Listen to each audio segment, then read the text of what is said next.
তাড়াহুড়ো করে যে নামাজটা পড়লেন, একবারও কি ভেবেছেন কার সামনে দাঁড়িয়ে আপনি কাকে ব্যস্ততা দেখাচ্ছেন? মনে রাখবেন, পৃথিবীর সবথেকে বড় চাকরি হলো নামাজ, যার বেতন হচ্ছে জান্নাত। তাই নামাজকে বলো না কাজ আছে, আর কাজকে বলো তোমার নামাজ আছে। একটা কথা শুনেন, আল্লাহ যাকে উপরে উঠান তাকে কেউ নিচে নামাতে পারেন না, এবং আল্লাহ যাকে নিচে নামান তাকেও কেউ উপরে উঠাতে পারেন না। সম্মান দেওয়ার মালিক আল্লাহ, আবার সম্মান কেড়ে নেওয়ার মালিকও আল্লাহ। তাই অহংকার না করে যে অবস্থায় আছেন নামাজ শেষ হলে তাড়াহুড়ো করে যে নামাজটা পড়লেন, একবারও কি ভেবেছেন কার সামনে দাঁড়িয়ে আপনি কাকে ব্যস্ততা দেখাচ্ছেন? মনে রাখবেন, পৃথিবীর সবথেকে বড় চাকরি হলো নামাজ, যার বেতন হচ্ছে জান্নাত। তাই নামাজকে বলো না কাজ আছে, আর কাজকে বলো তোমার নামাজ আছে। লা তাকনাতু মিন রাহমাতিল্লাহ, তোমরা আমার রহমত থেকে নিরাশ হয় না বলেছেন আমার আল্লাহ।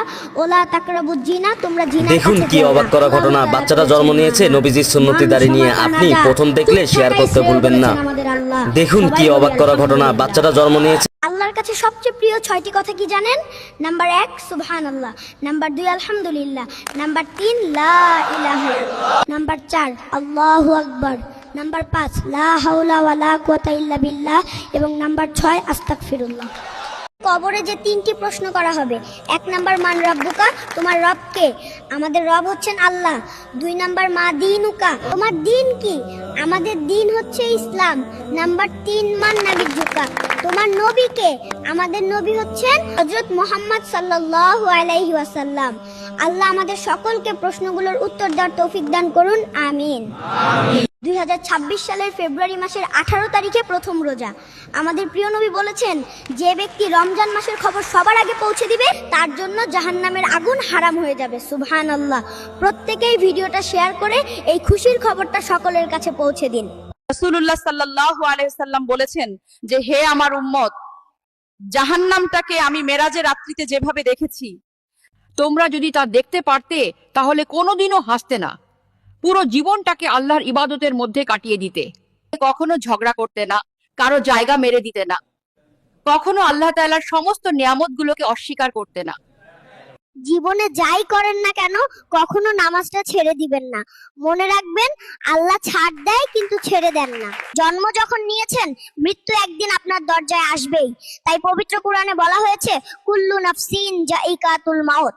শক্তির জোরে রিজিক পাওয়া গেলে বাঘ কখনো না খেয়ে থাকতো না, আর চড়ুই পাখি কখনো রিজিকই পেত না। কারণ রিজিকের ফয়সালা আসমানে হয়, জমিনে নয়। একটা কথা মনে রাখবেন, রিজিকে থাকলে উড়ে উড়ে আসবে, আর রিজিকে না থাকলে দৌড়েও ধরা যাবে না। যে ব্যক্তি সকাল ও সন্ধ্যায় এই দোয়া পাঠ করবে, তার দায়িত্ব স্বয়ং আল্লাহ নিজ হাতে নেবেন। দোয়াটি হলো, হাসবিয়াল্লাহু লা ইলাহা ইল্লাহু আলাইহি তাওয়াক্কালতু ওয়া হুয়া রাব্বুল আরশিল আযীম। ভিডিওটা সবাই শেয়ার করে দিবেন। ভাই গো, শুনেছি 40 জন মানুষ একসাথে আমিন বলে নাকি ছোট বাচ্চারা দ্রুত সুস্থ হয়ে যায়। দেখুন এই বাচ্চাটি কতটা অসুস্থ, মাথায় রক্ত জমাট বেঁধে আছে। এই বাচ্চাটির জন্য হলেও কমেন্টে আমিন লিখে ভিডিওটি শেয়ার করে দিবেন, যাতে সবাই দেখে এর জন্য মন খুলে দোয়া করতে পারে। বাবা, পৃথিবীতে বহু খারাপ মানুষ আছে ভাই, কোনো খারাপ বাবা খুব একটা নাই, হাতে গোনা 2-1টা বিচ্ছিন্ন ঘটনা ছাড়া।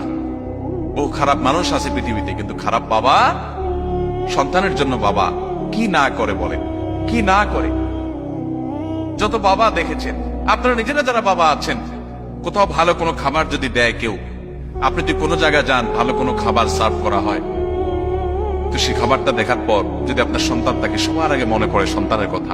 এক ব্যক্তি রাসূলকে জিজ্ঞাসা করলো, আমার উপর সবচেয়ে বেশি হক কার? তিনি বললেন, তোমার মা। তিনি 3 বার মা বললেন, তারপর বললেন, তোমার বাবা।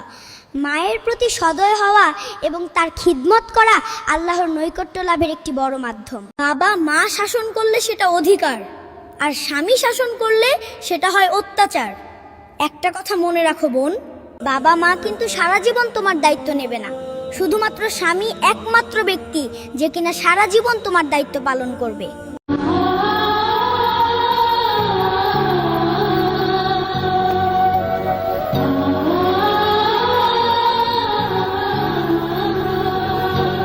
মসজিদের ইমাম সাহেব ঘোষণা দিলেন, যার স্ত্রী নিজের স্বামীকে ফজরের সময় জাগিয়ে দেবে না, সে যেন দ্বিতীয় বিয়ে করে। বিয়ের সমস্ত খরচ মসজিদ কমিটি বহন করবে। এই ঘোষণার পরের দিন ফজরের সময় জুমার চেয়েও বেশি মুসল্লি হাজির। একটি স্ত্রীও রাতে ঘুমায়নি স্বামীকে জাগিয়ে দিবে বলে। ঘটনাটি বান্দরবনের একটি জামে মসজিদ ঘটেছে। ভিডিওটি বেশি বেশি শেয়ার করে দেন, যেন বাংলাদেশের সকল মসজিদ কমিটি এমন সিদ্ধান্ত নিতে পারে